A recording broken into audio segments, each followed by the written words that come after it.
بسم الله الرحمن الرحيم ومن أحسن قولا ممن دعا إلى الله وعمل صالحا وقال إنني من المسلمين. السلام عليكم ورحمة الله وبركاته. إن الحمد لله نحمده ونستعينه ونستغفره ونعوذ بالله من شرور أنفسنا ومن سيئات أعمالنا من يهده الله فلا مضل له ومن يضلل فلا هادي له وأشهد أن لا إله إلا الله وحده لا شريك له وأشهد أن محمدا عبده ورسوله صلى الله تعالى عليه وعلى آله وصحبه وسلم تسليما كثيرا أما بعد.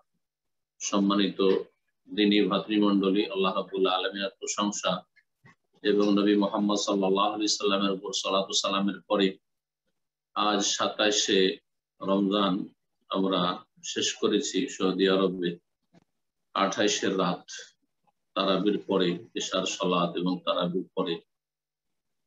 আজ এই 27 রমজান মোতাবেক 9 মে 2021 আমাদের ধারাবাহিক আলোচনা যে গোটা বছর ধরে চলে আসছে নাজাত প্রাপ্ত দলের আকীদা, এর পর্ব নম্বর 45 নিয়ে আলোচনা করব।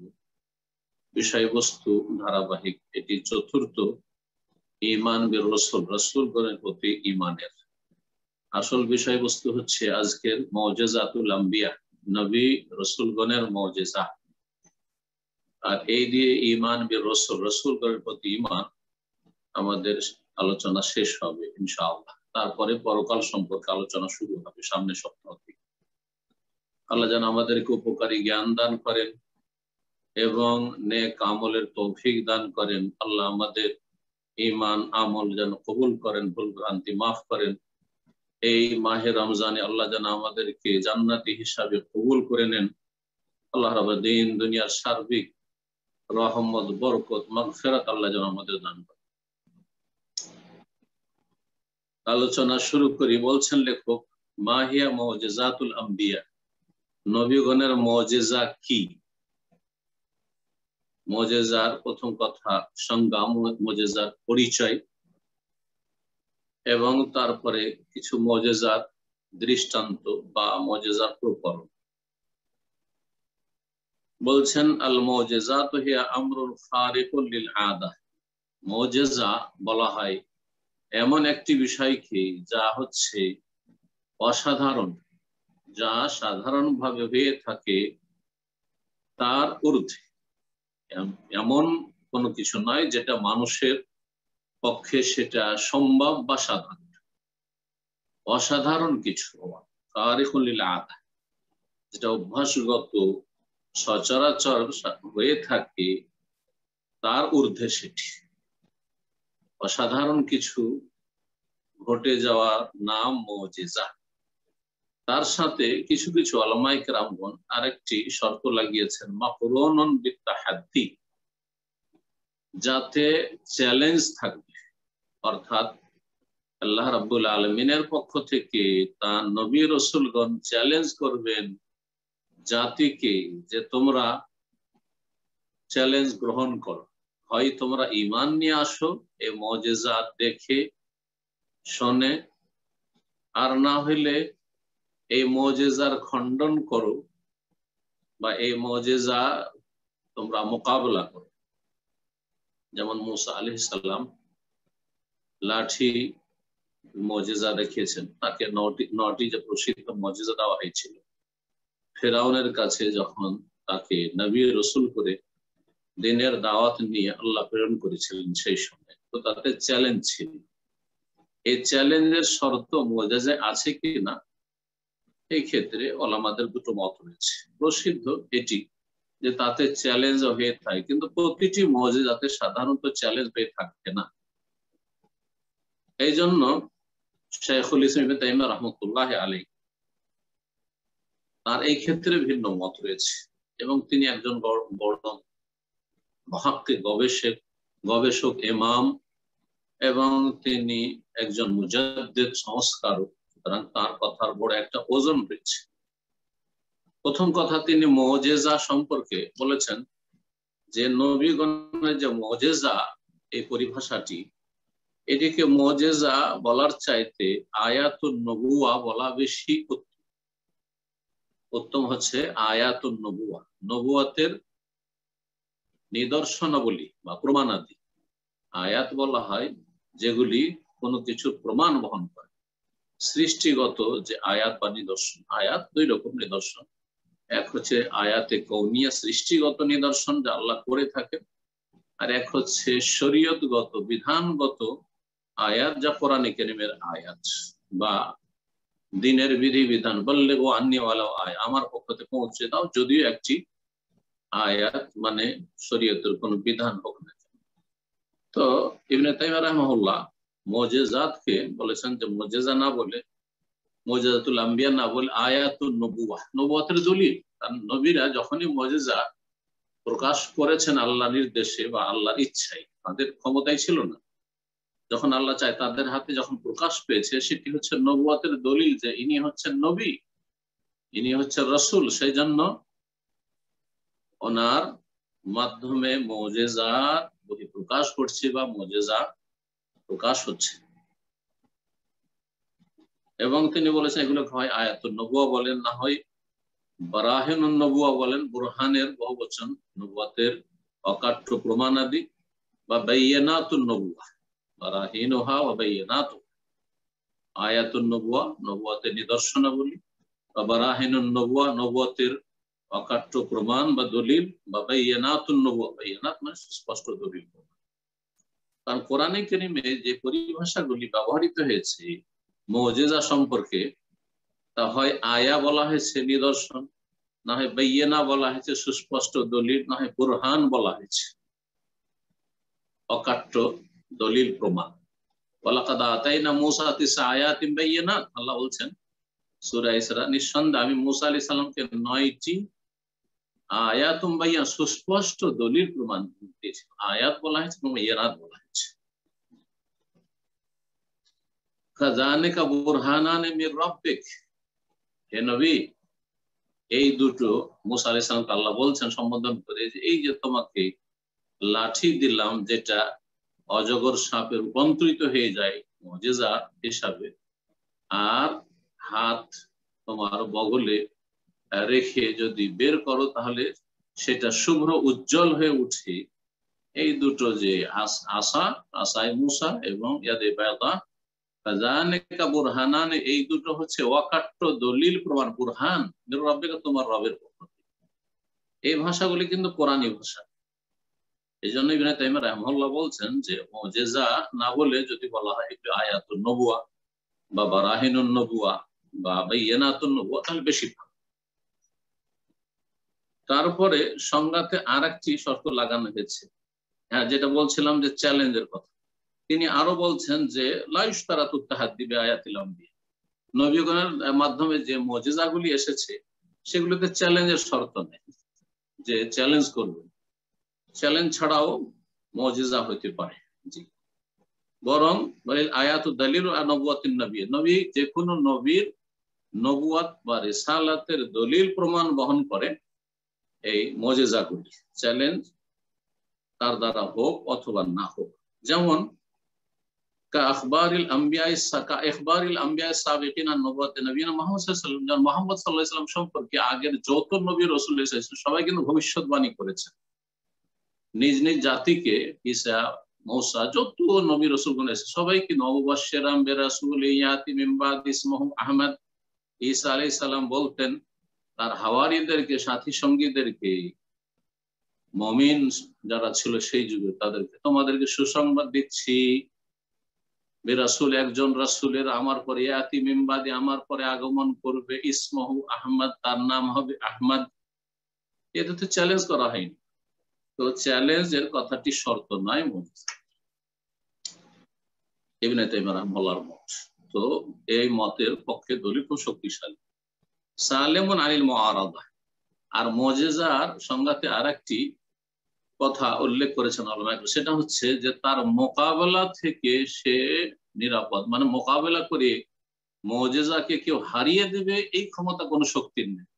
এই জন্য ফেরাউনের এত দাপট, এত ক্ষমতা, এত বড় বড় সে যুগের বিখ্যাত জাদুঘরদেরকে একত্রিত করেছিল, কিন্তু মূসা আলাইহিস সালামের একটি সামান্য লাঠির মুজিজার কাছে সবাই হার মেনেছিল, আর সবাই সিজদা লুটিয়ে পড়েছিল, ইসলাম গ্রহণ করেছিল।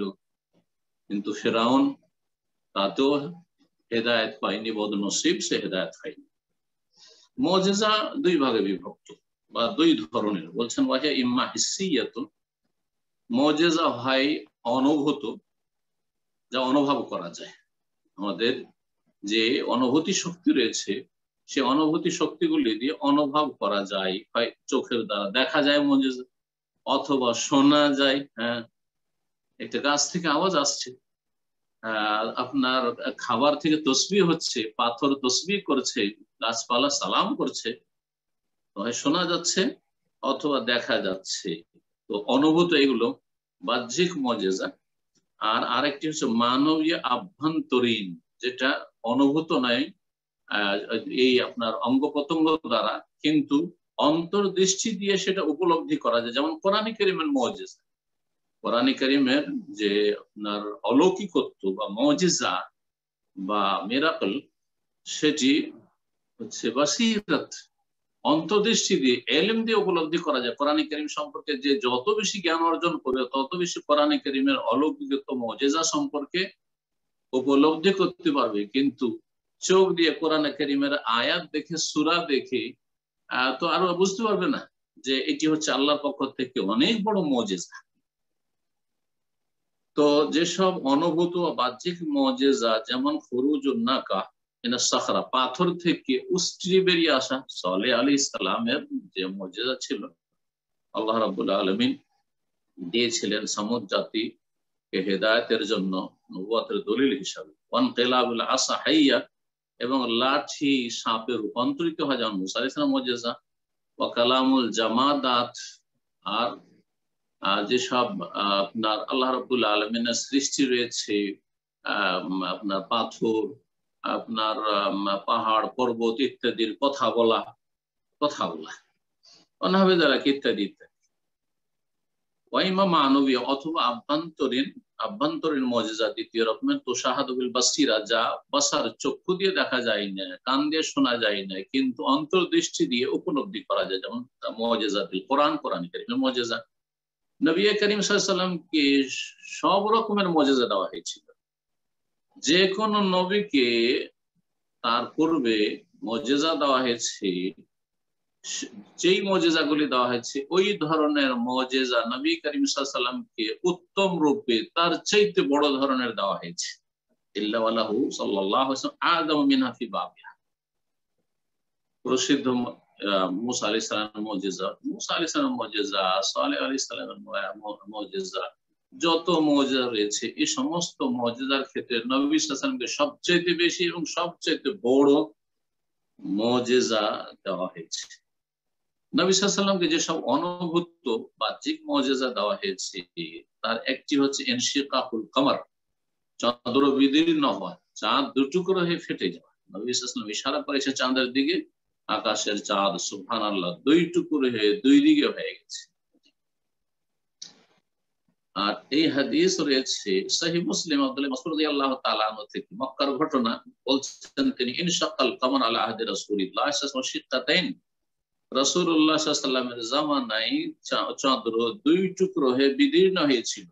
রাসূলুল্লাহ মক্কার কাফেরদেরকে বললেন, তখন তারা এই চ্যালেঞ্জ ছড়েছিল যে তুমি যদি নবী হও তো দেখাও তো দেখি চাঁদকে দুটুকরো করে, ইশারা করলে চাঁদ দুটুকরো হয়ে গেল। রাসূলুল্লাহ মক্কার কাফেরদেরকে বলেছেন, ইশহাদু, তোমরা সাক্ষী থাকো, মিথ্যা কথা বলিও না, দেখো যে চাঁদ দুটুকরো হয়েছে। তারপরেও যারা হতভাগা, তারা ঈমান নিয়ে আসেন।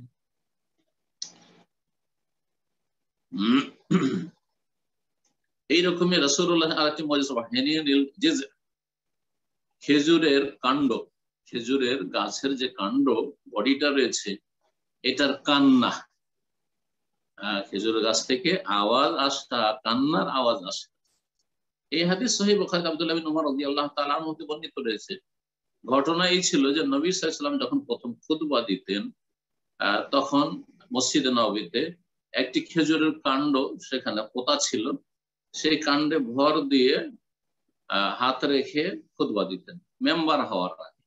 ফালামত্তু খেদাল মেম্বার, যখন মেম্বার তৈরি হইল তাহাওয়ালা এলে তখন মেম্বারে উঠে গেলেন, আর ওই গাছে যে হাত দিয়ে তিনি খুতবা দিতেন সেটা ছেড়ে দিলেন। আর তখন ফাহান্নাল জিজউ, তখন ওই যে খেজুরের কাণ্ডটি ছিল নবী সাল্লাল্লাহু আলাইহি ওয়াসাল্লাম মোবারক হাত তাতে রাখতেন, তিনি রেখে খুতবা দিতেন, এটা থেকে যখন বঞ্চিত হইল তখন সেই কাণ্ড থেকে কান্নার আওয়াজ আসা শুরু হয়েছে। সুবহানাল্লাহ। নবী সাল্লাল্লাহু আলাইহি ওয়াসাল্লাম মেম্বার থেকে নেমে আসলেন সেই কাণ্ডটির কাছে, ফামাসাহায়াতাহু আলাইহি, তারপরে তাতে হাত বুলাইতে শুরু করলেন। তখন ধীরে ধীরে, যেমন ছোট বাচ্চার কান্নাকে মা বা বাবা দেখেছেন যে খুব যখন কান্না করে আস্তে আস্তে তাকে আদর স্নেহ করলে, গায়ে হাত বুলালে, মুখে মাথায় হাত ফিরালে ধীরে ধীরে ধীরে কান্নাটা ঠান্ডা হয়, ঠিক ওই রকমই আস্তে আস্তে করে কিছুক্ষণের মধ্যে সেই কান্নার যে আওয়াজটি আসছিল খেজুরের কাণ্ড থেকে সেটা থেমে গেল। আল্লাহু আকবার। রাসূলুল্লাহ সাল্লাল্লাহু আলাইহি ওয়াসাল্লাম আরেকটি মুজিজা হচ্ছে ওয়া নাবউল মা মিন বাইনা আসাবিহি শরীফা, নবী সাল্লাল্লাহু আলাইহি ওয়াসাল্লাম মোবারক হাতের আঙ্গুলের মাঝখান থেকে ফাঁক দিয়ে পানি উদ্বেলিত হওয়া। মাত্র একটা বাটিতে পানি আছে, একটা ছোট্ট পাত্রে পানি আছে, বাটির মতো বা আপনার ঘটি লোটার মতো, আর অনেক লোক রয়েছেন সেখানে, উজু করবে প্রায় 300 লোক, হাদিসে রয়েছে প্রায় 300 লোক। হাদিস সহিহ বুখারী মুসলিমে রয়েছে, তিরমিজি, নাসাই, মুসনাদ আহমদে রয়েছে। তো এই হাদিস প্রমাণ করে রাসূলুল্লাহ সাল্লাল্লাহু আলাইহি ওয়াসাল্লামের ঘটনা এই ছিল যে জাওরা নামক একটি জায়গা মদিনায়, সেখানে ছিলেন নবী সাল্লাল্লাহু আলাইহি ওয়াসাল্লাম, আর সেখানে পানি ছিল না। পাত্রে অল্প পানি ছিল, সেই পানিতে তিনি হাত রাখলেন। নবী সাল্লাল্লাহু আঙ্গুলের ফাঁক দিয়ে পানির ঝর্ণা বা পানির ফোয়ারা যেমন ফুটে ওই রকম পানি উদ্বেলিত হলো, পানি বের হতে শুরু হলো। সবাই উযু করলো। কাতাদা বলছেন, কুলতুলে আনাস, আমি আনাস রাদিয়াল্লাহু তাআলা সাহাবীকে বললাম, তিনি উপস্থিত ছিলেন সেখানে, কাম কুনতুম, সেই দিন কতজন আপনারা ছিলেন? কালা সালাসুমিয়া আও যুহা সালাসুমিয়া, আমরা 300 ছিলাম বা 300, আনুমানিক 300 ছিলাম, 300-র কাছাকাছি ছিলাম। এই হচ্ছে সহিহ হাদিস নবী সাল্লাল্লাহু আলাইহি ওয়াসাল্লাম মুজিজার ক্ষেত্রে। পানি, অল্প পানিতে, কিন্তু একেবারে কিছুই নেই, অস্তিত্বহীন, সেখান থেকে কোনো কিন্তু মুজিজা হয়নি। এটা একটি কথা মনে রাখবেন, যাতে করে কেউ আল্লাহ ছাড়া কোনো কাউকে নবী রাসূলকে সৃষ্টিকর্তা খালেক না বিশ্বাস করে। কোন মুজিজা দেখবেন খাবারের ক্ষেত্রে বরকত হয়েছে, অল্প খাবারে, জাবের বাড়িতে দাওয়াতে সামান্য একটু গোস্ত ছিল মাত্র কয়েক কিলো, আর একটা ছোট বকরির বাচ্চা, আর কয়েকটা রুটি ছিল। সুবহানাল্লাহ, বহু লোক খেয়ে শেষ করে দিচ্ছেন, আর গোস্তের পরিমাণ আরো বেড়ে যাচ্ছে, রুটির পরিমাণ আরো বেড়ে যাচ্ছে। এই ঘটনা সহিহ বুখারীতে রয়েছে। কিন্তু এমন হয়নি যে কোনো কিছু নাই, কোনো কিছু না, আর সেখান থেকে মুজিজা হঠাৎ করে, এরকমটা হয় নাই। নবী সাল্লাল্লাহু আলাইহি ওয়াসাল্লাম আরেকটি মুজিজা ওয়া কালামুজ জিরা, ইহুদির বাড়িতে যে দাওয়াত খেয়েছিলেন, আর সেই ইহুদি মহিলা বিষ মাখিয়ে দিয়েছিল রানে, সে রান কথা বলেছিল। যখন রান চিবাতে শুরু করেছে রাসূলুল্লাহ, তখন রানে কথা বলেছে। আল্লাহর এতে হিকমত ছিল যে একটু বিলম্ব হয়েছে, আগে কথা বলেনি। জি হ্যাঁ, আর সাহাবীরা কেউ কেউ খেয়ে ফেলেছিল, কয়েকজন তো শহীদ হয়ে গেছিলেন। নবী সাল্লাল্লাহু আলাইহি সাল্লামের শরীরেও ওর একটা কুপ্রভাব ছিল, যেটা তিনি শেষ পর্যন্ত মৃত্যুর সময়, ইন্তেকালের সময় অনুভব করেছেন। এই কথা রাসূল নিজে বলেছেন। কিন্তু আল্লাহ তাকে রক্ষা করবেন, বাঁচাবেন। মুখে দিয়ে চিবাতেই এই রান, যে বিষ মাখা রান, রাসূলুল্লাহ সাল্লাল্লাহু আলাইহি ওয়াসাল্লাম কথা বলেছে যে আপনি খাবেন না, এতে বিষ মিশানো রয়েছে। আল্লাহু আকবার। এই হাদিস মুসনাদে দারমিতে রয়েছে, জাবের রাদিয়াল্লাহু তাআলা আনহু থেকে বর্ণিত। নবী সাল্লাল্লাহু আলাইহি ওয়াসাল্লাম বলেছেন, আখবারাতনি হাযিহি ফি ইয়াদি আযরা, ওই মহিলা বলল যে আপনি কেমন করে জানলেন যে আমি বিষ মাখিয়েছি? যে মহিলা বিষ দিয়েছিল খবিসা ইহুদি, আর ইহুদিরা জঘন্য খবিস, মানবতার শত্রু। নবী সাল্লাল্লাহু আলাইহি সাল্লাম বললেন ওই মহিলাকে যে এই যে রানটি রয়েছে, রানে আমাকে এই সংবাদ দিয়েছে যে এতে বিষ মিশানো রয়েছে। সেই মহিলা তখন বলল যে না, হ্যাঁ আমি এতে বিষ দিয়েছি। তাসবিহ তম, রাসূলুল্লাহ সাল্লাল্লাহু আলাইহি সামনে খাবার তসবিহ করতো, সুবহানাল্লাহ আলহামদুলিল্লাহ। এই তসবিহ আসতো খাবার থেকে। রাসূলুল্লাহ সাল্লাল্লাহু আলাইহি সাল্লাম বলছেন যে আমি এমন পাথরকে চিনি মক্কায়, যে পাথর, যে গাছ আমাকে সালাম দিত। রাসূল গাছে সালাম দিত, পাথরে সালাম দিত। আল্লাহু আকবার। ওয়া গায়রা যালিকা মিম্মা তাওয়াতারাত বিহিল আখবারুস সাহিহ, অনেক বিশুদ্ধ হাদিস রয়েছে, দলিল প্রমাণ রয়েছে এই নবী সাল্লাল্লাহু আলাইহি ওয়াসাল্লামের মুজিজা সম্পর্কে। তবে এই মুজিজাগুলি নবী সাল্লাল্লাহু আলাইহি ওয়াসাল্লামের জীবদ্দশা পর্যন্ত সীমিত। ওয়ালাকিন্না গায়রিহা মিন মুজিজাতিল আম্বিয়া, অন্যান্য নবীদের মুজিজা মতে মুসা আলাইহিস সালামের ইন্তেকালের সাথে সাথে মুজিজা শেষ হয়েছে। ঈসা আলাইহিস সালামের আকাশে উঠে যাওয়ার সাথে সাথে মুজিজা শেষ হয়ে গেছে। এইরকমই নবী সাল্লাল্লাহু আলাইহি ওয়াসাল্লামের ইন্তেকালের সাথে সাথে আম্বিয়া রাসূল বা অন্যান্য নবীদের মুজিজা আল্লাতী ইনকারাযাত বিনকিরাদি আসারিহিম, তাদের যুগ জামানা শেষ, মুজিজাগুলি শেষ। ওয়ালাম ইয়াবকা ইল্লা যিকরা, সেগুলির আলোচনায় শুধু থেকে গেছে। এগুলি ইতিহাসের পাতায় বা নবী সাল্লাল্লাহু আলাইহি ওয়াসাল্লামের সিরাতে সেই আলোচনাগুলি থেকে গেছে। ওয়া ইন্নামাল মুজিজাতুল বাকিয়াতুল খালিদা হিয়া হাযাল কুরআন আল্লাযী লা তানকাযি আজাইবুহু, যেই মুজিজা, যেই মহা অলৌকিকত্ব চিরকাল রয়েছে আর আছে, বর্তমানে থাকবে কিয়ামত পর্যন্ত, তা হচ্ছে আল কোরআনুল কারীমের মুজিজা, ইজাজুল কোরআন। আল্লাযী লা তানকাযি আজাইবুহু, যার বিস্ময়কর বিষয়গুলি শেষ হয় না। কোরআনে কারীমের যে কোনো দিক নিয়ে আপনি গবেষণা করেন, সব দিকে মুজিজা ফুটে ওঠে। মহান আল্লাহ সূরা ফুসসালাত আয়াত নম্বর 42 এর 7 বলেন, লা ইয়াতিহিল বাতিল মিন বাইনি ইয়াদিহি ওয়ালা মিন খালফিহি তানজিলুম মিন হাকিমিন হামিদ। কোরআনে কারীমের সামনে পেছন থেকে কোনো বাতিল আসতে পারে না, যা নাজিল করা হয়েছে প্রজ্ঞাবান আল্লাহর পক্ষ থেকে, যিনি প্রশংসিত। রাসূলুল্লাহ সাল্লাল্লাহু আলাইহি ওয়াসাল্লাম সামনে যে তাসবিহ করতো, এই হাদিস বুখারী, তিরমিজি, মুসনাদ দারমি, মুসনাদ আহমদ রয়েছে। আব্দুল্লাহ ইবনে মাসউদ রাদিয়াল্লাহু তাআলা আনহু থেকে বর্ণিত, বুখারীতে রয়েছে এভাবে, লাকাদ কুননা নাসমাউ তাসবিহাতু ওয়া হুয়া ইউকালু। শুধু নবী সাল্লাল্লাহু আলাইহি ওয়াসাল্লাম শুনতেন না, সাহাবীরা শুনতে পেতেন। বলছেন লাকাদ কুননা নাসমাউ তাসবিহাত, আমরা খাবারের তাসবিহ শুনতে পেতাম। ইবনে মাসউদ বলছেন যখন খাবার খাওয়া হইত, দস্তরখানে খাবার আছে সামনে, রাসূলুল্লাহ সাহাবারা খাচ্ছেন আর খাবার থেকে তাসবিহর আওয়াজ আসছে। আল্লাহু আকবার। এই হচ্ছে দ্বীন ইসলামের সত্যতার প্রমাণ। নবী মুহাম্মদ সাল্লাল্লাহু আলাইহি ওয়াসাল্লাম যে তিনি সত্য শেষ নবী, সারা বিশ্বের সমস্ত মানুষের জন্য তার সত্যতার প্রমাণ। কোরআনে কারীম যে হক, এর সত্যতা প্রমাণ। আল্লাহ রাব্বুল আলামিন যে একক, তিনি সৃষ্টিকর্তা, তিনি আমাদের রব, তিনি আমাদের মাবুদ, যিনি রব, যিনি সৃষ্টিকর্তা, তার জন্য যাবতীয় ইবাদত বন্দেগী মানুষকে করতে হবে। এই জন্য মানুষকে আল্লাহ সৃষ্টি করেছেন, এসব প্রমাণ বহন করে। এখন আরেকটি বিষয় রয়েছে যেটা দিয়ে আমাদের আলোচনা শেষ হবে, তা হচ্ছে মা দালিলু ইজাজিল কোরআন। কোরআনে কারীম যে মুজিজা, এর দলিল কি, প্রমাণ কি? কোরআনে কারীম যে মুজিজা বলবো, শুধু মুখে বললে হবে না, তো দলিল লাগবে। বলছেন যে এর দলিল প্রমাণ হচ্ছে নজুলুহু ফি আকসার মিন 20 সানা, 20 বছরের বেশি সময় ধরে, অর্থাৎ 23 বছর ধরে, 23 বছর ধরে কোরআনে কারীম নাজিল হয়েছে।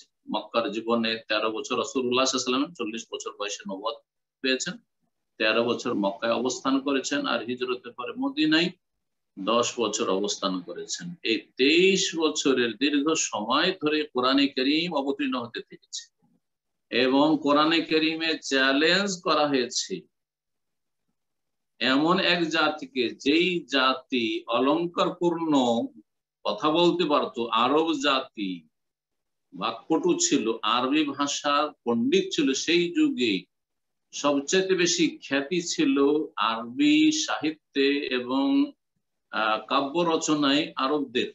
এটা মনে রাখবেন, কারণ সেই যুগে জাহিলি যুগের যারা শায়ের কবি তারা খুব মশহুর ছিল, তাদেরকে চ্যালেঞ্জ করা হয়েছে। যারা কথা বলার ক্ষেত্রে অনেক ক্ষমতা রাখত, তাদেরকে আল্লাহ রাব্বুল আলামিন চ্যালেঞ্জ করে সূরা তুরের আয়াত নম্বর 34 ফালিয়াতু বিহাদিসিম মিসলিহি ইন কানু সাদিকিন। তারা যদি সত্যবাদী হয় যে কোরআনে কারীম মানব রচিত, কোরআনে কারীম আল্লাহর বাণী নয়, তারা ঈমান নিয়ে আসতে চায় না, তাহলে ফালিয়াতু বিহাদিসিম মিসলিহি, অনুরূপ বাণী নিয়ে আসো কোরআনের কারীমের মতো, অন্য কোনো তোমাদের বাণী রচনা করে নিয়ে আসো আর মোকাবেলা করো।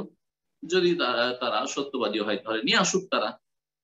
এইভাবে সূরা হুদের আয়াত নম্বর 13-তে আল্লাহ রাব্বুল আলামিন চ্যালেঞ্জ করেছেন যে ঠিক আছে, গোটা কোরআনে কারীমের মতো নিয়ে আসতে পারবে না তো নিয়ে আসো 10টি সূরা নিয়ে আসো, 10টি সূরা নিয়ে আসো, বেশি না, 114টি সূরা রয়েছে কোরআনে কারীমে। তোমরা এগুলোকে বিশ্বাস করছো না মুহাম্মদের রচিত সাল্লাল্লাহু আলাইহি ওয়াসাল্লাম অথবা কোনো মানুষ মুহাম্মদ সাল্লাল্লাহু আলাইহি ওয়াসাল্লামকে শিখিয়ে দিচ্ছে আল্লাহর নাযিলকৃত নয়, তাহলে তোমরা 10টি সূরা রচনা করো। কুল ফাতু বিআশরি সুওয়ারিন মিসলিহি মুফতারায়াত, হে নবী তাদেরকে বলে দাও যে এই কোরআনে কারীমের মতো তোমরা 10টি রচিত সূরা নিয়ে আসো, তোমরা রচনা করে। তারপরে আল্লাহ রাব্বুল আলামিন বলছেন 10টি পারবে না, তুই একটি সূরা নিয়ে এসো। সূরা ইউনূসের আয়াত নম্বর 38-এ আল্লাহ চ্যালেঞ্জ করে বলছেন কুল ফাতু বিসূরাতি মিসলি, হে নবী তাদেরকে বলে দাও যে এই কোরআনে কারীমের সূরার মতো একটি সূরা নিয়ে আসো কমপক্ষে। এইভাবে গোটা কোরআনে কারীমের মতো একটি গ্রন্থ নিয়ে আসো রচনা করে। তোমরা যদি কোরআনে কারীমকে আল্লাহর বাণী না মানো তাহলে অথবা 10টি সূরা নিয়ে আসো, না হলে একটি সূরা নিয়ে আসো। এইভাবে আল্লাহ রাব্বুল আলামিন চ্যালেঞ্জ দেন। ফালাম ইয়াফালু, তারা করতে পারেনি। ওয়ালাম ইয়ারুমু যালিকা মা শিদ্দাতি হিরসিম আলা রাদ্দিহি বিকুল্লি মুমকিন, যথাসাধ্য তাদের যে ক্ষমতা ছিল সমস্ত রকমের বল প্রয়োগ করে, ক্ষমতা প্রয়োগ করে কোরআনে কারীমকে তারা এবং কোরআনে কারীমের দাওয়াতকে তারা নিশ্চিহ্ন করতে চেয়েছে, প্রতিরোধ করতে চেয়েছে, কিন্তু তারপরেও কোরআনে কারীমের এই মোকাবেলায় চ্যালেঞ্জের সামনে এসে দাঁড়াতে পারেনি এবং এইরকম কোনো কিছু তারা রচনা করতে সক্ষম হয়নি। অথচ কোরআনে কারীমে যে অক্ষরগুলি রয়েছে, যে বাক্যগুলি রয়েছে, তাদেরই কথা, এগুলো তাদের বোধগম্য। তার আরবি ভাষায় কথা বলতো, আলিফ থেকে ইয়া পর্যন্ত, আলিফ বা তা সা করে ইয়া পর্যন্ত কোরআনে কারীমে অতিরিক্ত কোনো অক্ষর নেই বা বর্ণ নেই, যেগুলি তাদের কাছে রয়েছে সেগুলি দিয়ে কোরআনে কারীম আল্লাহ নাযিল করেছেন। আর সেই ভাষায় তারা কথা বলতো এবং তাতে শুধু কথা বলতো না, তারা এতে কম্পিটিশন প্রতিযোগিতা করতো। মুআল্লাকাত, যারা আরবি সাহিত্য সম্পর্কে জানেন যে সেই যুগে মুআল্লাকাত আপনার কাব্য রচনা করে তারা প্রতিযোগিতা করতো বাৎসরিক বিভিন্ন মেলায়। তারপর আল্লাহ রাব্বুল আলামিন তাদের সামনে তাদেরকে ডেকে ঘোষণা করে দিচ্ছেন স্পষ্ট ভাষায় যে তোমরা কখনো পারবে না, তোমরা অপারগ। এবং কোরআনে কারীম হচ্ছে অসাধারণ গ্রন্থ আল্লাহ রাব্বুল আলামিনের, যার মোকাবেলা করা কোন জিন মানুষের জন্য সম্ভব নয়। সূরা ইসরা, বনী ইসরা আয়াত নম্বর 88 আল্লাহ ইরশাদ করেছেন, কুল, হে নবী বলে দাও, লাইন ইসতামাতিল ইনসু ওয়াল জিন্নু আলা আইয়াতু বিমিসলি হাদাল কুরআন লা ইয়াতুনা বিমিসলি ওয়ালাউ কানা বা'দুহুম লিবা'দিন যাহিরা। হে নবী তুমি বলে দাও, লাইন ইসতামাতিল ইনসু ওয়াল জিন, সমস্ত মানুষ এবং জিন যদি এক হয়ে যায়, একত্রিত হয়ে যায়, আলা আইয়াতু বিমিসলি হাদাল, করে এই বিষয়ের উপর একমত হয়ে যায় যে এই কোরআনের মতো কোন একটি গ্রন্থ নিয়ে আসবো, পুস্তক নিয়ে আসবো রচনা করে, লা ইয়াতুনা বিমিসলিহি, এর মতো নিয়ে আসতে সক্ষম হবে না, পারবে না। ওয়ালাউ কানা বা'দুহুম লিবা'দিন যাহিরা, যদিও সারা পৃথিবীর মানুষ একে অপরের সহযোগী হয়, সার্বিক সহযোগী। রাসূলুল্লাহ সাল্লাল্লাহু আলাইহি ওয়াসাল্লাম হাদিসে রয়েছে, মা মিনাল আম্বিয়া মিন নাবিয়্যিন ইল্লা ওয়াকাদ উতিয়া মিনাল আয়াতি মা মিসলু আমানা আলাইহিল বাশার, যে কোন নবী এসেছেন নবীগণের, প্রত্যেক নবীকে এমন কিছু আয়াত নিদর্শন দেওয়া হয়েছে যাতে করে তার প্রতি মানুষ ঈমান নিয়ে আসে। প্রত্যেক নবীকে দেওয়া হয়েছে, আমাকেও দেওয়া হয়েছে। ওয়াইন্নামা কানাল্লাযী উতিতু ওয়াহইয়ান আওহাহুল্লাহু ইলাইহি, আমাকে যেই মুজিজাটি দেওয়া হয়েছে, বিশেষ করে সবচেয়ে গুরুত্বপূর্ণ মুজিজার কথা উল্লেখ করছেন, সেটি হচ্ছে একটি ওয়াহী যা আল্লাহ আমার প্রতি ওয়াহী করেছেন, তা হচ্ছে কোরআনে কারীম। ফারজু আন আকুনা আকসারুহুম তাবিআন ইয়াউমাল কিয়ামাহ, সুতরাং আমি আল্লাহর কাছে আশা রাখি যে কিয়ামতের দিনে আমার অনুসারীর সংখ্যা সবচেয়ে বেশি হবে, সবচেয়ে বেশি হবে। এই হাদিস সহিহ বুখারী মুসলিমে মুসনাদ আহমদে রয়েছে, আবু হুরায়রা রাদিয়াল্লাহু তাআলা আনহু। তারপরে বলছেন লেখক যে কোরআনে কারীমের মুজিজা বা অলৌকিকত্ব সম্পর্কে, এজাজুল কোরআন সম্পর্কে যুগে যুগে অনেক লিখনী রচিত হয়েছে বা রচনা করেছেন উলামায়ে কেরামগণ। وقد صنف الناس في وجوه وإعجاز القرآن من جهة الألفاظ والمعاني والأخبار الماضية والآتية من المغيبات। বলছেন যে উলামায়ে কেরামগণ কোরআনে কারীমের এজাজ অলৌকিকত্বের বিভিন্ন দিক নিয়ে, বহুমুখী অলৌকিকত্ব, শুধু একটা দিক নয়, বহুমুখী অলৌকিকত্বের আলোচনায় লিখনী রচনা করেছেন। শব্দগত দিক থেকে, শব্দের দিক থেকে কোরআনে কারীমের মুজিজা, বাক্যের দিক থেকে, বাক্য গঠনের দিক থেকে, অর্থের দিক থেকে, অর্থগত দিক থেকে কোরআনে কারীমের যে অর্থ আর অর্থের ব্যাপকতা, সেই দিকের মুজিজা নিয়ে আলোচনা করেছেন। ওয়াল আখবারিল মাদিয়া, আর অতীত কালের যে বিভিন্ন সত্য ঘটনাগুলি তুলে ধরা হয়েছে কোরআনে কারীমে, সেগুলির মুজিজা নিয়ে আলোচনা করেছেন। ওয়াল আতিয়া, আর ভবিষ্যৎবাণী যে কোরআনে কারীমে রয়েছে বিভিন্ন জায়গায়, যেগুলি মিনাল মাগিবাত, অদৃশ্য, যেগুলি এখনো আমরা দেখিনি, সেগুলি সম্পর্কে যে আলোচনা রয়েছে কোরআনে কারীমে বিভিন্ন বিষয় সম্পর্কে, তো সেগুলি দিক নিয়ে আলোচনা করেছেন। ওমা বালাগু মিন যালিকা ইল্লা কামা ইয়াখুযুল উসফুর বিমিনকারিন মিনাল বাহরি। উলামায়ে কেরামগণ লিখেছেন কোরআনের অলৌকিকত্ব সম্পর্কে, তার মানে এই নয় যে তারা অনেক কিছু লিখে ফেলেছেন বা সবকিছু লিখে ফেলেছেন। বলছেন যে তারা যেটুকু লিখেছেন সেটুকুর পরিমাণ হচ্ছে যেমন সাগরে যদি কোনো বাবুই পাখি নিজের ঠোঁট দিয়ে পানি উঠায়, নিজের ঠোঁট দিয়ে মুখটা ডুবিয়ে বা ঠোঁট ডুবিয়ে যদি পানি উঠায়, তো একটা সাগরের যে পানি রয়েছে সেই পানিটা কতটা পানি উঠাতে পারবে। ঠিক তেমনি উলামায়ে কেরামগণ যে কোরআনে কারীমের খেদমত করেছেন অলৌকিকত্ব বয়ান করতে গিয়ে, সেটুকু হচ্ছে সামান্যতম, ক্ষুদ্র সামান্যতম খেদমত। আল্লাহ রাব্বুল আলামিন ছাড়া কোরআনে কারীমের মুজিজার যে বহুমুখী দিকগুলো রয়েছে, দুনিয়ার কোন আলেম জানেন না, আল্লাহ জানার শক্তি দেননি। আল্লাহ রাব্বুল আলামিন যেন কোরআনে কারীমের এই গুরুত্ব মহত্ব আমাদের অনুধাবন করার তৌফিক দান করেন, এবং কোরআনের প্রতি আমাদের ঈমানকে আল্লাহ যেন অটল রাখেন আজীবন। রাসূলুল্লাহ সাল্লাল্লাহু আলাইহি ওয়াসাল্লামের প্রতি ঈমান ইয়াকিনকে আল্লাহ যেন আরো মজবুত থেকে মজবুততর করে দেন, এবং আল্লাহ আমাদের ঈমান এবং নেক আমলকে যেন কবুল করেন। ওয়া সাল্লাল্লাহু সাল্লাম আলা নবিয়িনা মুহাম্মদ ওয়া আলা আলিহি ওয়া সাহবিহি আজমাইন। আলহামদুলিল্লাহ, জাযাকাল্লাহু খাইর। সম্মানিত দ্বীনী ভাই ও বোনেরা, আপনারা যারা প্রশ্ন করবেন, যারা প্রশ্ন করে থাকেন, আমরা জানি যে প্রতি আলোচনার পরেই আমাদের ওস্তাদ জি প্রশ্ন নেন এবং প্রশ্ন উত্তর দেন। তাই অনেকেই প্রশ্নের এই একটা সপ্তাহ অপেক্ষায় থাকেন যে তার প্রয়োজনীয় প্রশ্নটি জেনে তিনি আমল করবেন। তাই আমরা আপনাদের কাছে, যারা আমরা প্রশ্ন করব, তাদের কাছে বিশেষ অনুরোধ থাকবে আপনারা একটি করে প্রশ্ন করুন, যাতে সবাই প্রশ্ন করার সুযোগ পায়। জাযাকাল্লাহু খাইর। আজকে অনুষ্ঠানে প্রথম প্রশ্ন করবেন সৈয়দ ইদ্রিস। প্রশ্ন করুন প্লিজ।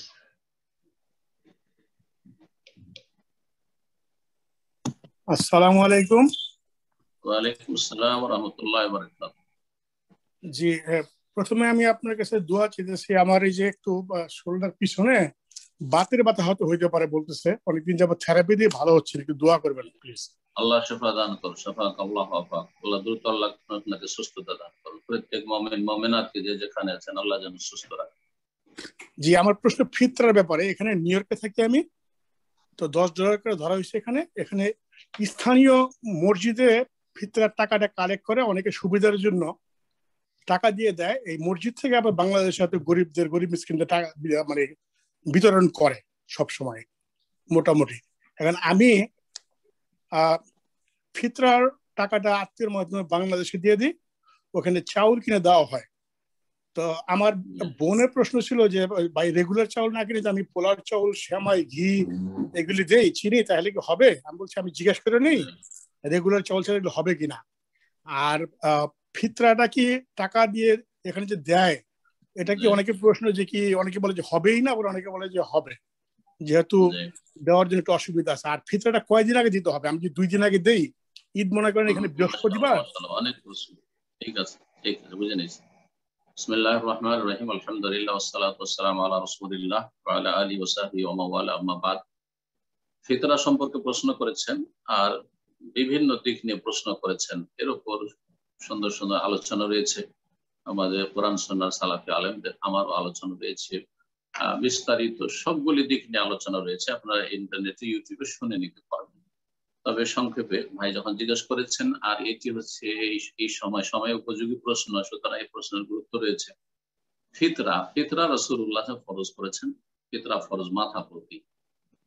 ফিতরা দিতে হবে খাদ্যদ্রব্য থেকে, এটি হচ্ছে রাসূলুল্লাহ সাল্লাল্লাহু আলাইহি ওয়াসাল্লামের সুন্নাহ। এর বিপরীত কোনো কিছু প্রমাণিত নেই, কোন সাহাবী থেকে এর প্রমাণ নেই, একজন সাহাবী থেকে প্রমাণ নেই যে তিনি ফিতরায় খাদ্যদ্রব্য ছাড়া, সেই যুগে যেসব খাদ্যদ্রব্য ছিল প্রচলিত, সেসব খাদ্যদ্রব্য খাবার ছাড়া অন্য কোনো কিছু দিয়ে, টাকা দিয়ে, তখনকার যুগে দিরহাম দিনার, স্বর্ণ মুদ্রা, রৌপ্য মুদ্রা ছিল, সেগুলি দিয়ে দেননি। সুতরাং একজন মুসলিমের জন্য আল্লাহকে ভয় করা উচিত এবং তার ঈমানের হেফাজত হচ্ছে তার আমলটা যাতে আল্লাহর কাছে কবুল হয়, এই চিন্তাটা সবচেয়ে বড় চিন্তা হইতে হবে, গুরুত্বপূর্ণ বিষয় হইতে আপনার আমার জীবনে, যে আমার ইবাদত হচ্ছে আল্লাহর কাছে গ্রহণযোগ্য হয়, মাকবুল হয়। যদি রিজেক্ট করে দেওয়া হয়, যদি মুখে ছুড়ে দেওয়া হয় কিয়ামতের দিনে যে তোমার ফিতরাই সারা জীবন কবুল হয়নি, কারণ তুমি নবীর আদর্শ মোতাবেক চলেনি, কি করবেন? সুতরাং এমন কোন ঝুঁকিতে যাবেন না। পরবর্তীকালে ওলামারা ইখতিলাফ করেছেন, মযহাবের ইখতিলাফ হয়েছে, কোন মযহাবে জায়েজ আছে টাকা দেওয়া, আর কোন মযহাবে জায়েজ নেই মোটেই, ইত্যাদি। সুতরাং আপনি পরের ইখতিলাফ দেখবেন না, আসল জায়গা থেকে ইসলাম নেবেন, তা হচ্ছে কোরআন কারীম থেকে, রাসূলুল্লাহ সাল্লাল্লাহু আলাইহি ওয়াসাল্লামের আদর্শ সুন্নাহ থেকে এবং সালাফে সালেহিনের প্রথম সারিতে সাহাবায়ে কেরাম তাদের আমল থেকে। সুতরাং খাবার দিয়ে ফিতরা দেবেন, আর খাবার মানে যেটা মানুষ খেয়ে দিয়ে বেঁচে থাকে, এই নয় টেম্পোরারি খাবার যেটা স্বাদের জন্য মাঝে মধ্যে খেয়ে থাকে, সেগুলি দিয়ে নয়। সুতরাং যে প্রশ্ন করেছেন সিমুই দিয়ে, চিনি দিয়ে, ঘি দিয়ে, তেল দিয়ে, না এগুলো দিয়ে ফিতরা আদায় হবে না। ফিতরা হইতে হবে কুত মানে যা খেয়ে দিয়ে মানুষ সারা জীবন বেঁচে থাকতে পারে। যেমন চাউল, কেউ যদি ভাত খায় সারা জীবন ভাত খেয়ে থাকতে পারবে। হাদিসে এসেছে গমের কথা, জবের কথা, খেজুরের কথা। আরবরা সেই যুগে খেজুর খেয়ে, এখনকার যুগের লোকেরা হয়তো খেজুর খেয়ে থাকবে না, কিন্তু মানুষ যদি নিরুপায় হয় তো খেজুর খেয়ে সারা জীবন বেঁচে থাকতে পারবে, কিশমিশ খেয়ে সারা জীবন বেঁচে থাকতে পারবে। সেই জন্য সেগুলি রয়েছে। এক যুগে আমরা ছোটকালে জবের ছাতু খেয়েছি, জবের রুটি খেয়েছি, এখন জব পাওয়া যায় না। তো যেটা যে যুগে পাওয়া যাচ্ছে, বর্তমান বিশ্বে অধিকাংশ মানুষ যেহেতু ভাত খাচ্ছে, সুতরাং চাউল দিয়ে দিতে পারে, কারণ হাদিসের তাম কথাটিও এসছে খাদ্যদ্রব্য, আর প্রধান খাদ্য আজকাল হচ্ছে ভাত বা চাউল, সুতরাং চাউল দিয়ে দিতে পারে। কিন্তু কোন এলাকায় যদি রুটি খায় আর তারা যদি গম দিয়ে দেয়, তাহলে কোনো অসুবিধা নেই, যে গমের রুটি খাচ্ছে অথবা অন্য কোনো রুটি খাচ্ছে, দেয়, অসুবিধা নেই। এক কথায় কাপড় চোপড় চলবে না। আর এই ফিতরা যে টাকা দিয়ে দেবেন, এই ক্ষেত্রে বলছেন যে কোন একটা সংস্থাকে দিচ্ছেন, ধরেন মসজিদে দিচ্ছেন, সংস্থাকে যখন দিচ্ছেন আপনি, বা কাউকে দায়িত্ব দিচ্ছেন আপনার ফিতরাটা আদায় করার জন্য, তিনি আপনার পক্ষ থেকে শরীয়তের ভাষায় উকিল মানে দায়িত্বশীল। আমরা যে কোর্টে আদালতের ক্ষেত্রে উকিল বলি, কেন? আমরা নিজের কথাটাকে ওখানে ব্যক্ত করতে পারি না, যেন উকিল ধরতে হয়, যে আমার কথার পক্ষ থেকে সাফাই পেশ করবে সেখানে গিয়ে হাকিমের সামনে। তো উকিল আমি নিজে সরাসরি ফিতরা দিতে পারছি না, সেই জন্য একটা মসজিদ কর্তৃপক্ষকে অথবা একটা ইসলামী সেন্টারকে অথবা কোন এক ব্যক্তিকে আমি দায়িত্ব দিয়েছি, ভাই আমার ফিতরাটা তুমি আদায় করে দিও। উকিলকে আপনি টাকা দিতে পারেন, কিন্তু আপনি ফিতরা বলে দেবেন যে আমার টাকা দিয়ে আপনি খাবার কিনে দিয়ে দিবেন, চাউল কিনে দিয়ে দিবেন, গম কিনে দিয়ে দিবেন 3 কিলো করে, পরিমাণটা 3 কিলো হইতে হবে। একশা নবী সাল্লাল্লাহু মদিনার সাথে 3 কিলো, আনুমানিক 3 কিলো ছিল নিরাপদ, কেউ 3 কিলো 2.5 কিলো বলেছে, কিন্তু আপনি কমে না গিয়ে 3 কিলো দেবেন। সৌদি আরবে ছোট ছোট বস্তা করে দেওয়া হয় 3 কিলো, এই সিজনে 3 কিলোর বস্তা পাওয়া যায়, অন্য সিজনে কিন্তু 3 কিলোর বস্তা পাওয়া যায় না, 5 কিলো 10 কিলো, কিন্তু এখন 3 কিলোর বস্তা ব্যাপক হারে রাস্তাঘাটে যে কোনো জায়গায় পাওয়া যাবে। তো খাবার দিয়ে দেবেন। আর উকিলকে যদি দেন টাকা, তো টাকা দিতে পারবেন ফিতরা কেনার জন্য, ফিতরার মূল্য, ফিতরা নয় সেটা, টাকাটা মূল্য, আর বলবেন যে ফিতরা কিনে আমার পক্ষ থেকে আদায় করে দেবেন। সেটা আপনার ওখানে হোক যেখানে থাকছেন আপনি, কোন সংস্থা বা মসজিদ বা প্রতিষ্ঠান, অথবা বাংলাদেশে হইলো যাকে টাকা দিচ্ছেন বলবেন আমার টাকা দিয়ে ফিতরা কিনে খাবার কিনে ফকির মিসকিনকে বিতরণ করে। মনে রাখবেন এই অজুহাত চলবে না যে আজকালকার ফকির মিসকিনেরা বা মানুষের অভাবীরা খাদ্যদ্রব্য নিতে চায় না, চাউল নিতে চায় না। হ্যাঁ, কারণ অভাব নেই, তার টাকা দিয়ে ফুটানি করবে সেই জন্য, তাহলে সে ফকির মিসকিন নয়। আর ফিতরা হচ্ছে তওমাতুল লিল মাসাকিন, মিসকিনদের জন্য। এই কথা শেখ সালেহ আল ফাওজান হাফিজাহুল্লাহ তাআলা বলেছেন, বড় বড় আইম্মা ইকরামগণ ওলামা ইকরাম বলেছেন যে, আর হাদিসে রয়েছে মিসকিনের কথা। সুতরাং মসজিদ মাদ্রাসা এই সেই প্রতিষ্ঠান দেবেন অথবা কারো ঋণ পরিশোধ করার জন্য না, না না, ফিতরা দেবেন মিসকিনদেরকে, যাদের খাবার জুটে না তাদেরকে ঈদের দিনগুলিতে একবারে ফ্রি করে দেন, যাতে করে ঈদের দিনে তাদেরকে জন্মজুরি করে না বাড়াইতে হয়, রিক্সা চালাতে না হয়, তাদেরকে কঠিন পরিশ্রমের কাজ না করতে হয়, ছেলে মেয়ে একটু খুশি করতে পারে। আর আসল হচ্ছে মানুষের মৌলিক যেটি প্রয়োজন সেটি খাবার। সেই খাবার দিয়ে দিবেন। খাবার যদি বাড়িতে থাকে তো অন্যান্য প্রয়োজন তারা মিটিয়ে নিবে। তো আল্লাহ রাব্বুল যেন বুঝার তৌফিক দান করেন, আর এইভাবে সুন্নতি তরিকা ফিতরা আদায়ের তৌফিক দান করেন। ফিতরা সম্পর্কে অন্য কোনো প্রশ্ন থেকে গেলে আপনারা এরপরে প্রশ্ন করতে পারবেন ইনশাআল্লাহ। জাযাকাল্লাহ খাইর। প্রশ্ন করবেন ফারহাদ উদ্দিন আহমেদ।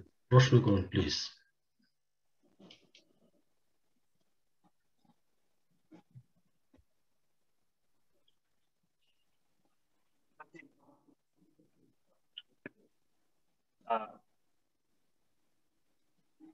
জি আপনার বলেন। কথা আসছে না।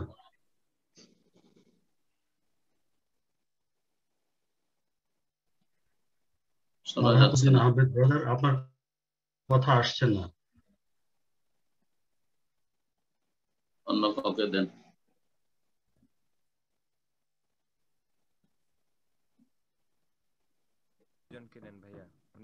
সবাই নষ্ট না করে অন্য কাউকে দেন।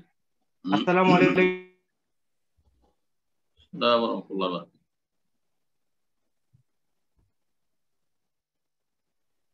কোনো আওয়াজ আসছে না।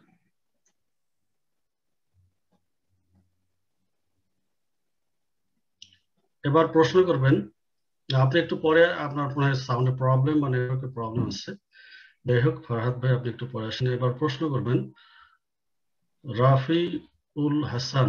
প্রশ্ন করুন প্লিজ। আসসালামু আলাইকুম শাইখ। ওয়ালাইকুম আসসালাম ওয়া রাহমাতুল্লাহি ওয়া বারাকাতুহু। জি শাইখ, প্রশ্ন করার আগে আমাদের শাইখ আবু বকর জাকারিয়া স্যারের জন্য আপনার কাছে দোয়া চাচ্ছি। উনি অসুস্থ আছেন, আল্লাহ শিফা দান করেন শেখ আবু বকর জাকারিয়াকে এবং প্রত্যেক উলামা ইকরামকে, যে যেখানে আছেন, ভালো মানুষদেরকে, মুসলিম ভাই বোনদেরকে আল্লাহ রাব্বুল আলামিন সারা বিশ্বের সমস্ত ভালো মানুষদেরকে জন্য শিফা দান। জি শাইখ, আমার প্রশ্ন হচ্ছে, আমার আম্মু আমার নানুর কাছ থেকে ৬,০০০ টাকা ধার নিয়েছিলেন। তো আমার নানু মারা গেছেন, তো ওই টাকাটা আসলে পরিশোধ করা হয়নি। তো ওই টাকাটা এখন আমার আম্মু কি করতে পারেন সেই ব্যাপারে আর কি, ওই টাকাটা মিরাসে ফিরিয়ে দেবে, অর্থাৎ পরিত্যক্ত ধন সম্পদ অন্যান্য আছে তাতে ফিরিয়ে দেবে। সেটা যদি ভাগ হয়ে গিয়ে থাকে তো এটাকে ভাগ করবে আলাদা করে, আর না হলে ওতে ফিরিয়ে দেবে। আর তারপরে তখন ওয়ারিসিনরা সবাই সেই ৬,০০০ টাকায় ভাগ পাবে। যদি আপনার আম্মার ভাই থাকে, বোন থাকে, তারা সবাই তাতে শরীক হবে। এক কথায় আপনার নানির যে ওয়ারিসিন রয়েছে, উত্তরাধিকারী যারা ইন্তেকালের সময় ছিল, যারা জীবদ্দশায়, তারা সকলে ওই ৬,০০০ টাকার ওয়ারিস হবে। ফারায়েজে ভাগ বন্টন করতে হবে।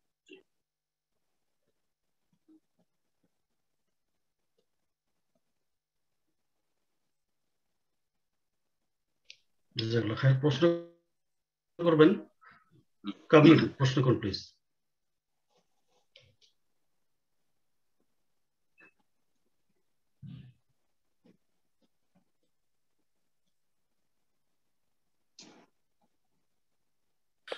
আসসালামু আলাইকুম শাইখ।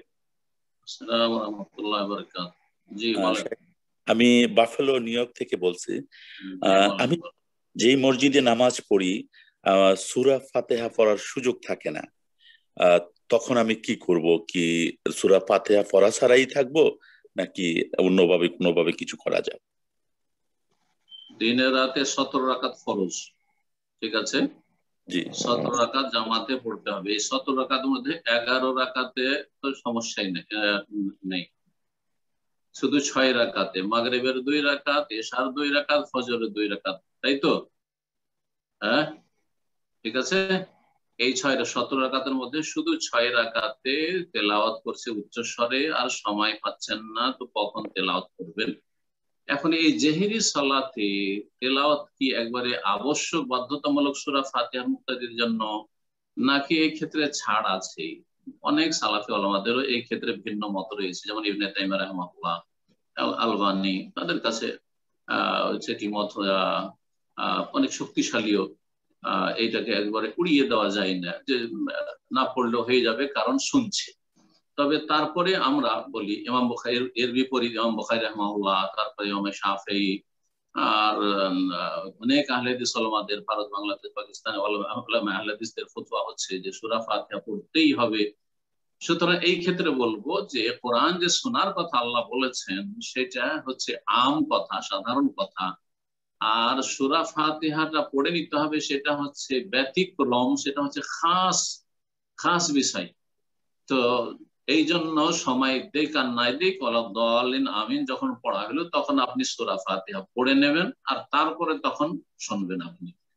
এটা সতর্কতামূলক আমল করতে পারেন, সতর্কতামূলক আমল করতে পারেন। আর আমি এটাই করি, সূরা ফাতিহা পড়ি, সূরা ফাতিহা পড়ি।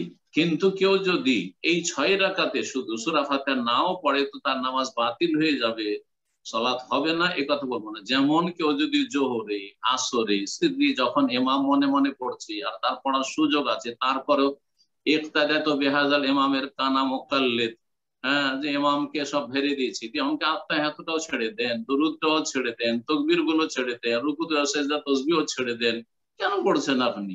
বরং পুরো সালাতটাই দিয়ে দেন আর বাড়িতে বসে থাকে, কবুল হবে? লা সালাতা লিমান লাম ইয়াকরা বিফাতিহাতি, সূরা ফাতিহা ছাড়া সালাত হয় না।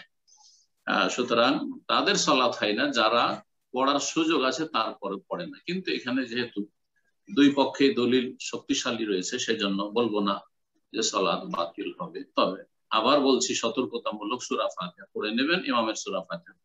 আল্লাহ তাআলা।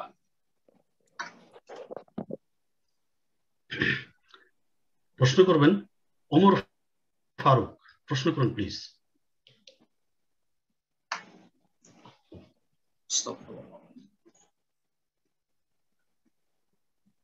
আসসালামু আলাইকুম সাহেব। ওয়ালাইকুম আসসালাম ওয়া রাহমাতুল্লাহি ওয়া বারাকাতুহু। শেখ, আমি বাংলাদেশ থেকে বলছি। তো শেখ, আমার প্রশ্নটা হলো যে ল রিলেটেড আর কি। কেউ যদি শেখ মনে করেন যে আল্লাহর আইন উত্তম, কিন্তু তারপরও এটার বিরুদ্ধে আইন বানায়, তাহলে সেই ক্ষেত্রে আইনটা কি শিরকি হবে, নাকি এটা কবিরা গুনাহ হবে? এবং যারা এই যে ল পড়ছেন এবং বিশ্ববিদ্যালয়গুলোতে, তো তাদের জন্য কি হবে? যে তারা একদিকে বিশ্বাস করছেন যে আল্লাহর আইনই উত্তম, কিন্তু তারা আবার দেশের আইন টাইনও পড়ছেন। তো এই পুরো বিষয়টা একটু যদি সংক্ষেপে বলেন, এটা কি গুনাহ হবে নাকি শিরক হবে, পুরো বিষয়টা। জি জি, ঠিক। আল্লাহর আইন উত্তম বলা যথেষ্ট না, বলতে আল্লাহর আইনই ফরজ প্রত্যেক মুসলিমের জন্য, যে যেখানে থাকুন না কেন, যে কোন স্তরে হোক না কেন, হাকিম হোক আর মাহকুম হোক, মানে নেতৃত্বে থাকুক অথবা সাধারণ জনগণ হোক, আল্লাহর আইনের বাস্তবায়ন করা জীবনের সর্বস্তরে ফরজ।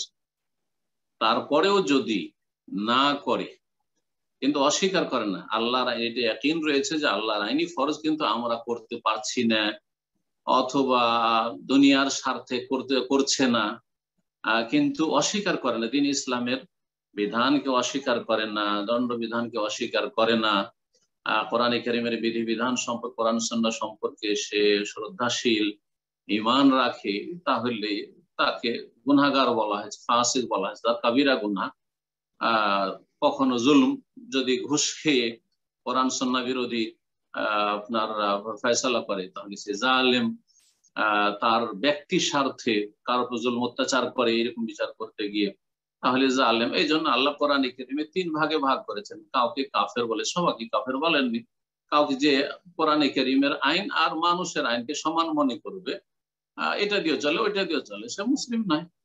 আর যদি কেউ বলে যে না কোরআনে কারীম ফরজ, কোরআনের বিধান ফরজ, কিন্তু আমরা পারছি না, সম্ভব নয়, আমরা দুর্বল মুসলিমরা ইত্যাদি, তাহলে ফাসিক কাবীরা গুনাহে রয়েছে, গুনাহগার, এটি হচ্ছে ফিসক অথবা যুলম, অত্যাচার। এই জন্য ফাসিক, জালেম, কাফির 3 ভাগ আল্লাহ ভাগ করেছে। জি।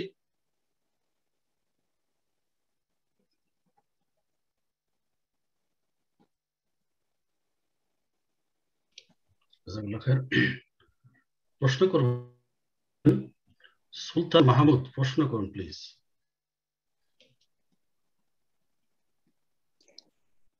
আসসালামু আলাইকুম ওয়া রাহমাতুল্লাহ শাইখ। আসসালামু আলাইকুম ওয়া রাহমাতুল্লাহি ওয়া বারাকাতুহু। বলেন। শাইখ, আমার প্রশ্ন হচ্ছে, আমার স্ত্রী যখন গর্ভবতী ছিল সেই মুহূর্তে কিছু রোজা ভাঙতে হয়েছিল, কিন্তু পরবর্তী সেটা বাচ্চা ছোট থাকার কারণে সেটা উঠাই দিতে পারে নাই। তো এটা কি তখনই উঠাই দিতে পারবে, নাকি নিয়ম আছে যে 1 বছরের মধ্যে উঠাই দিতে পারবে? উঠাই দিতে পারবে মানে কাজা করতে পারবে, এটাই তো আপনার ভাষা, অন্য ভাষা, আঞ্চলিক ভাষায় কথা বলছে। জি, কাজা করে। হ্যাঁ, কাজা 1 বছরের মধ্যে কাজা করা উচিত, কিন্তু যদি দেখা যায় যে শারীরিক অসুস্থতার কারণে 1 বছরের মধ্যে করতে পারেনি, নিজে কমজোর ছিল, অথবা বাচ্চা খাতিরে করতে পারেনি, বাচ্চার জন্য, বাচ্চা দুধ পাচ্ছে না, কষ্ট হচ্ছে, তাহলে রমজান পার হয়ে এগুলো অসুবিধা নেই, কিন্তু কাজাই করতে হবে, কাজা করতে হবে। এই ক্ষেত্রে যেসব ইখতিলাফ রয়েছে সেগুলোর দিকে ভ্রুক্ষেপ না করে আপনার স্তন্যদানকারিণী অথবা গর্ভধারণকারিণীর যে সিয়াম বলি ছুটে যাচ্ছে, তার দৃষ্টান্ত বা উদাহরণ হচ্ছে অস্থায়ী রোগীর মতো, অস্থায়ী রোগীর মতো বা মুসাফিরের মতো। মুসাফির আর অস্থায়ী রোগীর ক্ষেত্রে বিধান হচ্ছে ফাইদাতুম মিন আইয়ামিন উখর, অন্য দিনে সংখ্যাগুলি পূরণ করতে হবে। এই জন্য এই ক্ষেত্রে মিসকিনকে খাবার দেওয়ার মতটি দুর্বল, ঠিক নয়।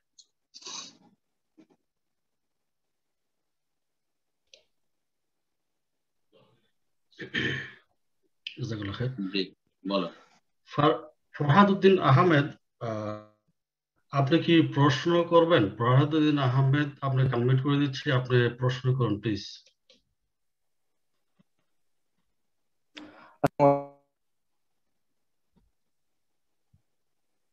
না, আপনার নেটওয়ার্কের মধ্যে সমস্যা, আপনার কথা আসছে না কেন জানি।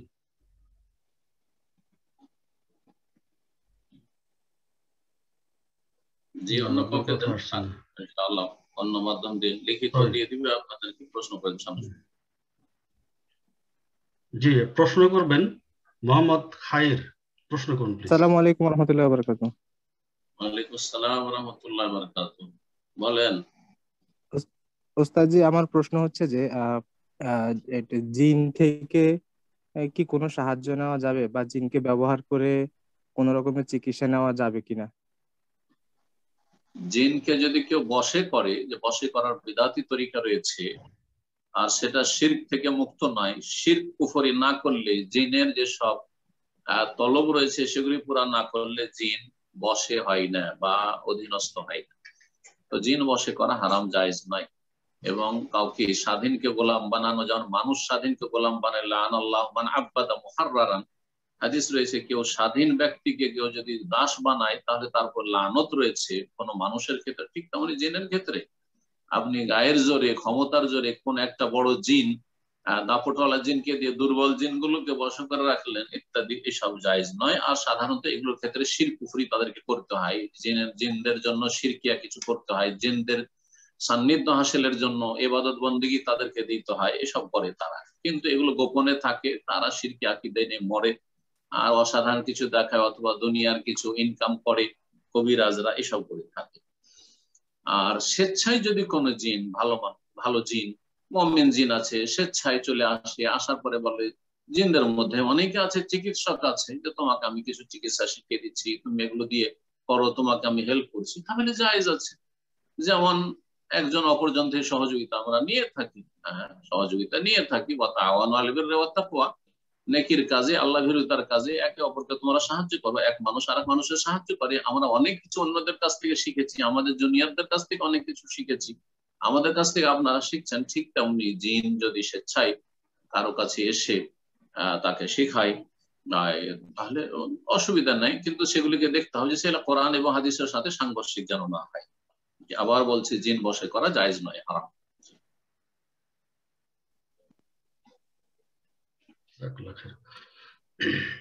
প্রশ্ন করবেন মোহাম্মদ খাইর, প্রশ্ন করুন প্লিজ।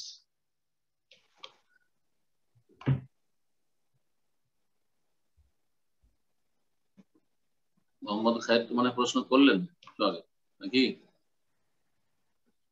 না, এটা ছিলেন ওই কি বলে ফরহাদ উদ্দিন আহমেদ, উনি। আচ্ছা আচ্ছা, ঠিক আছে। জি জি জি জি জি, আমি কি প্রশ্ন করতে পারি? মোহাম্মদ খায়ের প্রশ্ন করুন। আমি নিউ ইয়র্কের সানিসাইড থেকে বলছি। আমার প্রশ্ন হলো, দুইটি আমলের মধ্যে কোনটি উত্তম? একটি হলো জিকির আজকার তাসবিহ তাহলিল, অপরটি হলো কোরআনে কারীম পাঠ করা। আর দ্বিতীয় আরেকটি প্রশ্ন, আল্লাহ সুবহানাহু ওয়া তাআলাকে আপনি করে বলা উত্তম না তুমি করে বলা উত্তম? জিকির করা উত্তম না কোরআনে কারীমের তেলাওয়াত উত্তম? কোরআনে কারীমের অর্থ বুঝে যদি তেলাওয়াত করেন তাহলে সেটা সবচেয়ে উত্তম, কারণ কোরআনে কারীমের তেলাওয়াত জিকির, আর তার সাথে অর্থ উপলব্ধি করলেন, বুঝলেন, আপনি আরবি ভাষা বুঝেন, অর্থ সহ আপনি কোরআন পড়ে তেলাওয়াত করলেন। সুতরাং জিকির প্লাস ইলম হাসিল, দ্বীনের জ্ঞান, আল্লাহ সম্পর্কে, আল্লাহর দ্বীন সম্পর্কে, আল্লাহ রাসূল সাল্লাল্লাহু আলাইহি ওয়াসাল্লাম সম্পর্কে জ্ঞান হাসিল হবে। কোরআনকে মানুষের হেদায়েতের জন্য নাযিল হয়েছে, শুধু পাঠ করার জন্য, আবৃত্তি করার জন্য নয় যে অর্থ বুঝলাম না শুধু পাঠ করলাম। আর জিকির আজকারের ফায়দা নিজের মধ্যে সীমিত। যদি আপনি সুবহানাল্লাহ, আলহামদুলিল্লাহ, লা ইলাহা ইল্লাল্লাহ, আমি এই আজ রাতে, এই মোবারক রাতে যদি বসে বসে আমি আমার বাসাতে সারা রাত জিকির আজকার করি, বা এই যে আপনাদের সাথে ঘন্টা খানেক বা তার বেশি থাকবো, এই জিকির আজকার করতাম, তো আমারই শুধু ফায়দা হয়তো, আপনাদের সামান্যতম কোনো লাভ হইতো না। কিন্তু আমি যে আপনাদের সাথে বসে আছি 1 ঘন্টা, তার মধ্যে কোরআন সুন্নাহর আলোচনা করলাম, এটা হচ্ছে জিকির এবং গুরুত্বপূর্ণ জিকির, যাতে আমার তো ফায়দা হইলো, আপনাদের ফায়দা হইলো, এবং এটা যত মানুষের কাছে পৌঁছিবে এই কথাগুলি, তাদের সবার ফায়দা হবে। আল্লাহ জানেন যে কত লোকের ফায়দা হবে। সুতরাং এটা অনেক উত্তম, কিন্তু শর্ত হচ্ছে যে কোরআনে কারীম অর্থ বুঝে পড়তে হবে, যাতে কিছু ইলম হাসিল হয় কোরআনে কারীম থেকে। যতবার পড়ছেন কিছু না কিছু কোরআনের জ্ঞান অর্জন করছেন। আল্লাহ যেন তৌফিক দান করেন। আর আল্লাহ রাব্বুল আলামিন কিভাবে সম্বোধন করব, আল্লাহ রাব্বুল আলামিনের ক্ষেত্রে সম্বোধন আপনি দিয়ে হইতে হবে, এটা কোনো আবশ্যক না। কিন্তু কেউ যদি আপনি করে তো ভালো, কেউ যদি তুমি বলে কোনো অসুবিধা নেই, তবে তুই কথাটি খারাপ লাগে। দেখেন, যাকে আমরা ভালোবাসি কিন্তু শ্রদ্ধা করি, তুমি বলে থাকি, আর তুই কথাটি অনেক সময় ঝগড়া লাগলে যাকে তুমি বলছেন আপনি বলছেন তুই তুই শুরু করে দেন, তাহলে বোঝা যাচ্ছে যে আল্লাহকে অনেকে যে তুই বলে, আল্লাহ তুই আমাকে দে, হ্যাঁ আল্লাহ এটা কর, এটা খানিকটা বেয়াদবি। তো এটা না করে আপনি তুমি বলেন, কোনো অসুবিধা নেই, আপনি বলেন অসুবিধা নেই। তারপরে জেনে রাখা উচিত যে বাংলাতে আপনি আর তুমি আর তুই 3 রকমের সম্বোধন আছে, ইংরেজিতে নেই, আরবিতে মোটে নেই। আন্তা, আন্তা মানে আপনি, আন্তা মানে তুমি, আন্তা মানে তুই, সবকিছুই। সুতরাং কোনো অসুবিধা নেই ইনশাআল্লাহ। জি, প্রশ্ন করবেন আব্দুল হামিদ সোহেল, প্রশ্ন করুন প্লিজ।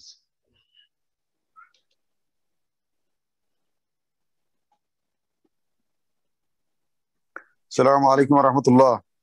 আসসালামু ওয়া রাহমাতুল্লাহি ওয়া বারাকাতুহু। আমি উডসাইড নিউ ইয়র্ক থেকে বলছি। আমার প্রশ্ন ফিতরা রিলেটেড প্রশ্ন, সেটা হচ্ছে মসজিদে বা ঈদগাহে যে ফিতরা আদায় করা হয় এখানে প্রবাসে, বিশেষ করে এটা একটা রসমের মতো বিভিন্ন অনেক দিন ধরে চলে আসছে।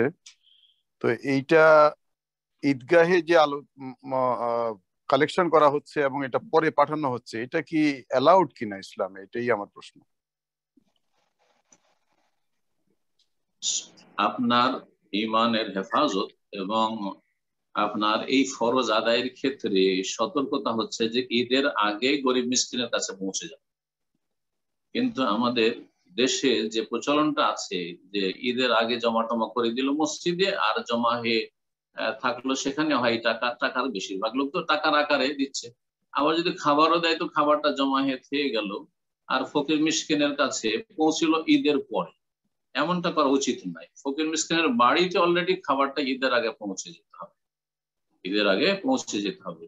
এই জন্য মনে রাখেন, এর আগে ভাই জিজ্ঞাসা করেছিলেন যে কয়দিন আগে দিতে পারবো। সহিহ বুখারীতে হাদিস রয়েছে ওয়াকানা ইউতুনা কাবলাল ঈদ বিয়াউমিন আও ইয়াউমাইনি, সাহাবায়ে কেরামগণ ঈদের একদিন দুই দিন আগে ফিতরা দিতেন। তো এক দুই দিন আগে থেকে দিতে শুরু করেন, এটি হচ্ছে জায়েজ। আর উত্তম হচ্ছে ঈদের চাঁদ ওঠার পর থেকে শুরু করে, আর সকালবেলা দিতে পারলে ভালো, সকালবেলা ফজরের পরে পরে। কিন্তু এই সৌদি আরবে কিন্তু সকালবেলা দেওয়ার কোনো সুযোগ নেই, ফজরের সাথে দৌড় দিতে হয় একেবারে ঈদগাহে। সুতরাং ওটা চিন্তা করি যেখানে আপনি বাস করছেন যে ফজর পরে যদি সময় থাকে যে ফজর পরে মিসকিনকে দিয়ে দেবো, অথবা আপনি অর্ডার করেন, আপনি টাকা অলরেডি পৌঁছে রেখেছেন আর বাংলাদেশে অর্ডার করছেন, টেলিফোন করেন যে আমার এখন ঈদ, এই ঈদের আগে সকালে সকালে তোমার, ওদের সকাল হয়ে যাচ্ছে 3 ঘন্টা আগে, এই সকালে সকালে তুমি ফিতরাটা দিয়ে দাও। তো আপনার পক্ষ থেকে আদায় করা হলো ওকিলের মাধ্যমে। ঈদগাহে আদায় করেন অথবা মসজিদে আদায় করেন, যেখানে আদায় করেন না কেন, কিন্তু প্রথম কথা আমানতদার বিশ্বস্ত প্রতিষ্ঠানকে দিতে হবে, বিশ্বস্ত ব্যক্তিদের হাতে সেটা তুলে দিতে হবে। এই ক্ষেত্রে উলামায়ে কেরাম বলেছেন সবচেয়ে উত্তম হচ্ছে নিজের ফিতরা নিজেই দেওয়া। এই জন্য আরব দেশে সাধারণত নিজের ফিতরা নিজেই দেয়। খুব কমই লোক আছে যেগুলো ওই দারুল খায়ের বিভিন্ন জায়গাতে জমিয়তুল বিরজা আছে সংস্থা, সেখানে দেয়, কারণ যারা মনে করছে কোথায় আমি ফকির মিসকিন খুঁজে বাড়াবো। কিন্তু উত্তম হচ্ছে ফকির মিসকিন যদি জানা থাকে তাহলে সরাসরি নিজে দিলে শান্তি পাবেন যে আমার ফিতরাটা ঠিকভাবে আমি আদায় করতে পারলাম। আল্লাহ যেন তৌফিক দান করেন। আর এই ফিতরা যদি আপনি কোনো প্রতিষ্ঠানকে দেন, যেমনটা বললাম যে ঈদের আগেই সেটা বিতরণ হওয়া উচিত। যদিও কিছু লোকেরা বলছে যে আপনি ফিতরা আদায় করে দিচ্ছেন, এখন গরিব মিসকিন যদি না পায় তাহলে ঈদের পরে দিতে পারে, এরকম কেউ কেউ ফতোয়া দিচ্ছে। কিন্তু আমি যতটা জানছি যে সব বড় উলামায়ে কেরাম ফতোয়া যে না, ঈদের আগে সেটা মিসকিনদের হাতে পৌঁছে যায়। তোমাতাল লিল মাসাকিন, ঈদের দিনে আগনুহুম আনিল ফাকরে, অভাব মুক্ত করে দাও এই অসচ্ছলদেরকে, অভাবীদের। আল্লাহ যেন তৌফিক দান করে। জি, জাযাকাল্লাহ খায়ের। সম্মানিত দিনী ভাই এবং বোনেরা, আমরা অত্যন্ত দুঃখের সঙ্গে জানাচ্ছি আমাদের সময়ের স্বল্পতার কারণে আর সময় নেই। তারপরও আজকে অনুষ্ঠানের সর্বশেষ প্রশ্ন থাকবে এই যে আপনি প্রশ্ন করুন, এই প্রশ্নের মধ্যে দিয়ে আমাদের আজকের অনুষ্ঠান শেষ হয়ে যাবে ইনশাআল্লাহ।